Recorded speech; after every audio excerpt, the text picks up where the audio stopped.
বাংলাদেশে অত্যাচারিত হয়ে ভারতে প্রবেশ করল কলেজের ছাত্র। উত্তাল বাংলাদেশ। চিন্ময় প্রভুর মুক্তি চেয়ে আন্দোলন করার অভিযোগে কট্টরপন্থী মৌলবাদীদের তাণ্ডব ও হুমকি ও মামলার জেরে প্রাণ ভয়ে ঘরে ছাড়ল হিন্দু যুবক। রাজগঞ্জ ব্লকের করতোয়া নদীর সাঁতরে ভারতে প্রবেশ করলে তাকে আটক করে বিএসএফ, তুলে দেয় রাজগঞ্জ থানার পুলিশের হাতে। জিজ্ঞাসাবাদের পর তাকে গ্রেপ্তার করে পুলিশ। বুধবার তাকে জলপাইগুড়ি জেলা আদালতে তোলা হয়। জানা গিয়েছে ওই যুবকের নাম জীবন বর্মন, বয়স 21 বছর। তার বাড়ি বাংলাদেশের রংপুর জেলার ঠাকুরগাঁও গ্রামে। সে ঠাকুরগাঁও গভর্নমেন্ট কলেজের বিএ প্রথম বর্ষের ছাত্র।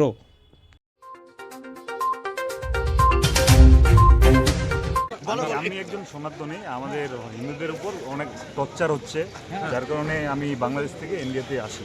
তোমার নাম কি? আমার নাম জীবন বর্মন। কত বছর বয়স? বাড়ি কোথায়? 21। কি অত্যাচার হচ্ছিল?